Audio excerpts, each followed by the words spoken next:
कर रहे हैं, एक ही कबीला है आप लोग। हाँ, कोई सवाल बोल दो उसी पे।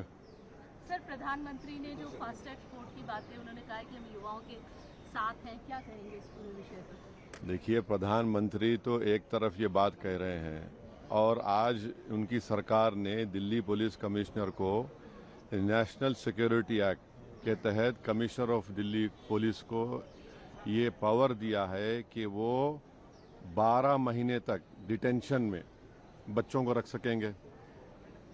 अब आप ये बताइए, जंतर मंतर जो प्रोटेस्ट हो रहा है वो नेशनल सिक्योरिटी का थ्रेट है क्या? बताइए।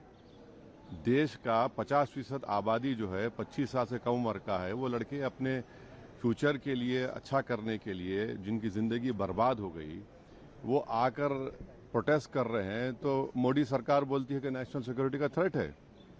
आप एनएसए लगाना चाह रहे हैं उनके ऊपर, 1980 का एक्ट जो है, माने 12 महीने उनको दिल्ली पुलिस उनको बगैर अरेस्ट बताए डिटेंशन में रखेगी। क्यों इस तरह की बात करते हैं? एक तरफ तो कुचलने की कोशिश कर रहे हैं आप, और ये जो स्पेशल कोर्ट्स बोल रहे हैं, कई का स्पेशल कोर्ट्स क्या है? ये कुछ नहीं है, सब मजाक है ये। 2000 कब ये हुआ था, यूजीसी नीट एग्जाम हुआ था, एनईटी, उसमें तो सीबीआई ने क्लोजर रिपोर्ट डाल दिया कि उसमें लीक ही नहीं हुआ। क्यों इस तरह करते हैं आप? एक तरफ स्पेशल कोर्ट बोलते हैं, दूसरी तरफ आप एनएसए उन पे लगाना चाहते हैं ताकि 12 महीने उनको डिटेंशन में रख सकें बगैर कोई अरेस्ट दिखाए उनको। कि वो थ्रेट है क्या नेशनल सिक्योरिटी के? ये जो प्रोटेस्ट हो रहा है, कि वो थ्रेट है नेशनल सिक्योरिटी के लिए? बताए सरकार ये। अगर वो नौजवान युवा लड़ रहे हैं, थ्रेट है तो बता दीजिए नेशनल सिक्योरिटी का। तो गलत है बहुत। आप इस तरह अगर उनको इस प्रोटेस्ट को क्वेल करेंगे या दबाएंगे, वो दबने वाला नहीं है। आप कंप्लीटली मिसमैनेज कर रहे हैं इसको। इसकी जिम्मेदारी सरकार पर है। सरकार ये कह रही है कि ऑपोजिशन जो है इसको राजनीतिकरण दे रही है, राजनीतिक एक बात बताइए, जो बच्चे मर चुके हैं, किसी इंसान की औलाद थी ना? ये बिल्डिंग क्यों बनाई गई है? यहाँ पर आकर हम लोग थाली मारें, उनकी तकलीफ को बयान ना करें और हम सिर्फ रबर स्टैम्प की तरह बैठे रहें? अगर उन बच्चों को जो मर चुके हैं, आप अंदाजा भी नहीं कर सकते जिनका नुकसान हुआ है। चलिए आप एमपीज को बोलिए एग्जाम लिखो, एक एग्जाम लिखो फिर दूसरा एग्जाम लिखो। क्या कर रहे हैं आप? समझ नहीं रहे हैं आप। उन नौजवानों को आप समझ ही नहीं रहे हैं। आप ये समझ रहे हैं कि उनको दबा देंगे। आप नहीं दबा सकते उनको। आप जो दबाने की कोशिश कर रहे हैं वो और ताकतवर होंगे, उनकी जिद और बढ़ेगी। आप तो बातचीत ही नहीं करना चाहते। आप तो बोल रहे हैं कि माई वे और द हाईवे, तो गलत है ये।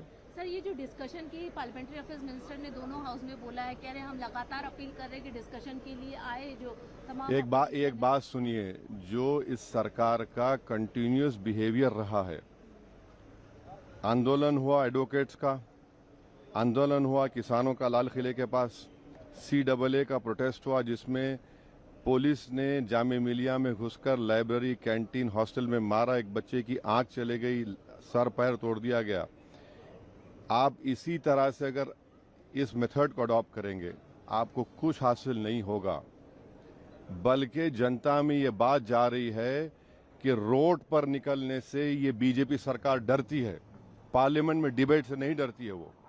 ये परसेप्शन को अगर सरकार को तोड़ना है, क्योंकि अगर हम इलेक्टेड रिप्रेजेंटेटिव हैं और जनता ये समझ रही है कि रोड पे निकलेंगे तभी ये सरकार झुकेगी, ये हमारे बात को मानेगी, ये किसी के लिए अच्छा नहीं है। ये सरकार को अपना एक ओपिनियन चेंज करना पड़ेगा, अपना तरीका चेंज करना पड़ेगा।